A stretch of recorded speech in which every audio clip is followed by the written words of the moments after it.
May 24th, 1969, Jacob Rees-Mogg is born in London. He's the son of William Rees-Mogg, editor of the Times newspaper.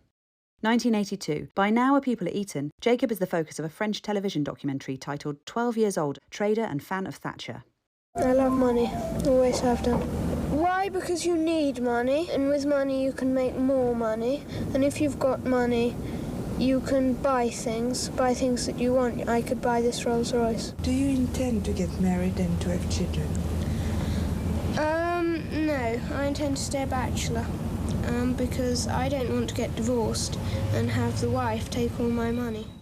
1997. The 27-year-old Mogg is selected as the Conservative Party candidate for Central Fife, a traditional Labour seat in Scotland. He causes bewilderment amongst locals when his nanny accompanies him campaigning, though she is primarily there to iron his shirts. Mogg tells the media, "I do wish you wouldn't keep going on about my nanny. If I had a valet, you would think it was perfectly normal." 1998. According to his biographer, Mogg's nanny and maid take it in turns to hold an open book above his neck to prevent it from burning while he hosts a picnic in the sunshine at Glyndebourne. He is 29 years old. 2001, he runs again for election, this time in the Wrekin, and once again he loses. 2006, Mogg compares people who were not privately educated and did not go to Oxford or Cambridge to potted plants. He also implies that he thinks anyone educated in the state sector is incapable of writing an articulate letter. 2007, with two friends, he sets up his own investment firm, Somerset Capital Management. Although signing on to a responsible investment code, the company continues to say it makes no claim to using environmental, social and governance concerns as tenets of ethics in the fashioning of investment returns. 2010, he's finally elected as an MP in the Somerset North East constituency. March 2013, he dismisses the right to paid holiday, an employment right fought for and won over many decades. It is very hard to believe that the right to paid holiday is an absolute moral right. May 2013, he addresses the annual dinner of the right-wing group Traditional Britain. Before speaking at the event, Rees-Mogg was briefed about the nature of the group by anti-fascist campaigners at Searchlight, but he goes ahead regardless. Soon afterwards, Traditional Britain will say that Doreen Lawrence, the mother of murdered teenager Stephen, is a monstrous disgrace, and that she and people like her should be requested to return to their natural homelands. At this point, Mogg issues a statement to disassociate himself from the group. October 2013, writing in The Telegraph, Mogg claims that the existence of man-made climate change is much debated and labels the push for clean energy climate change alarmism. In reality, the effect on the climate of carbon emissions is not debated among credible scientists. March 2014, Rees-Mogg says he thinks humanity should adapt to, rather than mitigate, climate change. He then makes an outlandish claim about a recent UN report. If you read the IPCC report on this, it said that if we were to take action now to try and stop man-made global warming, it would have no effect for hundreds or possibly 1,000 years. The claim is a total misrepresentation of the report's findings. His firm, Somerset Capital, holds investments worth £3 million in mining firms and £2.4 million in oil and gas producers. February 2015, Mogg makes clear his opposition to marriage equality and says he's not proud that the Conservatives have passed a same-sex marriage law. September 2016, asked if he would vote for Donald Trump in the upcoming presidential election, he says, "I would almost certainly vote Republican if I were an American." Wow, you'd vote for Trump? By this point, Trump has been running a racist, sexist campaign for a year and has been credibly accused of sexual assault by multiple women. July 2017, Mogg admits he's never changed a nappy, despite having 6 children. "Nanny would kill me," he says. September 2017, amid soaring use of food banks under the Conservative government, Mogg says the rise in their use is down to Labour deliberately not telling people about their existence. And the former Labour government would not tell them. And that was a policy decision to stop people knowing that there was help available, and to have charitable support given by people voluntarily to support their fellow citizens, I think is rather uplifting. That same month, he tells Good Morning Britain he's still against marriage equality and is opposed to abortion in all cases. I'm completely opposed to abortion. Life begins at the point of conception. So why are you completely opposed to abortion in all circumstances? Yes, I am. Rape and incest? Sexual violence? I'm afraid so. He then expresses his opposition to the morning after pill. When asked about the introduction of a cheaper version of the treatment, he says that's a great sadness.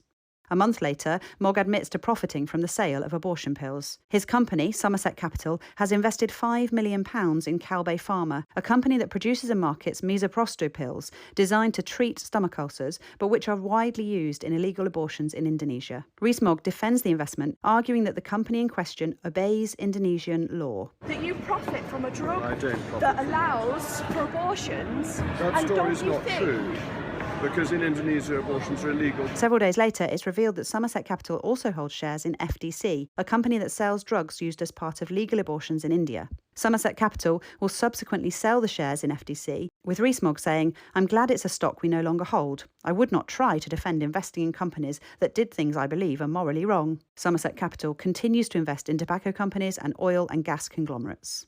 November 2017, Rees-Mogg meets Trump's former White House chief strategist Steve Bannon at a Mayfair hotel to discuss how right-wing movements can succeed in the United Kingdom and the United States. Bannon has spent recent years at far-right website Breitbart News pushing racist, sexist, xenophobic and anti-Semitic material into the vein of the alt-right. Mogg is nevertheless content to strategise with him. So, Darryl, I think the Tory party needs to be clear which side of the fence it's on.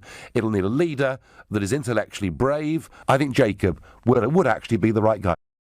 March 2018, it's revealed that Somerset Capital profits from a £60 million investment in Sberbank, a Russian bank that has been the target of European Union sanctions since 2014 after Vladimir Putin's occupation of the Ukrainian territory of Crimea. March 2019. According to a Channel 4 Dispatches investigation, Mogg has earned about £7 million in profits from Somerset Capital since the Brexit vote. By now, the company has set up two funds based in Dublin, thus benefiting from the Irish capital status, unlike London, of being an established EU city. Rees-Mogg still works for Somerset Capital, earning £14,000 a month alongside his job as an elected MP and continuing to own 15% of the shares. The company is managed via subsidiaries in the tax havens of the Cayman Islands and Singapore. There is nothing illegal about this, and Mogg has been a consistent defender of offshore tax havens. April 2019, Mogg tweets an anti-Brussels speech by Alice Weidel, the co-leader of the German far-right party, the AfD. I don't think retweeting is an endorsement of things that other people stand for. It's just pointing out that there's something interesting that is worth watching. May 2019, Rees-Mogg is interviewed by Trump supporter James Dellingpole for far-right website Breitbart. "Donald Trump does conservative things," said Mogg. "He's got drive and enthusiasm for what he does. His judicial appointments are really well thought through. He's much more deliberate and thoughtful than people give him credit for." July 2019. Theresa May is replaced by Boris Johnson as Prime Minister, a development that came about in no small part due to the machinations of Mogg and the European Research Group, which he leads. He's rewarded with a cabinet job, as a result of which he steps back from his advisory role at Somerset Capital while maintaining his stake in the company. September 2019. In a parliamentary debate on Brexit, Mogg seemingly communicates his disdain for the proceedings by lying down on the green benches. He'll later describe the stunt as a mistake. November 2019. In the midst of the general election campaign, Mogg implies that the victims of the Grenfell fire weren't smart enough to escape. The more one's read over the weekend about the report and about the chances of people surviving, if you just ignore what you're told and leave, you are so much safer. And I think if either of us were in a fire, whatever the fire brigade said, we would leave the burning building. It just seems the common sense thing to do. He apologises for the comments and promptly disappears from the campaign trail amid claims that Tory strategists have banned him from further media performances. When a voter challenges him on his Grenfell comments, the MP flees. Sorry what? What are you sorry about, sir? I'd be delighted to hear from you. No, stay. We've got other things to ask you, Jacob. February 2022. By now Minister for Brexit Opportunities, it's revealed Rees-Mogg's business is directly profiting from significant investments in a Russian gas company chaired by an ally of Vladimir Putin. In the wake of Putin's invasion of Ukraine, Somerset Capital promises to ditch its shareholdings in Russian companies. September 2022. Liz Truss becomes Prime Minister. She appoints Jacob Rees-Mogg, Secretary of State for Business, Energy, Industrial Strategy.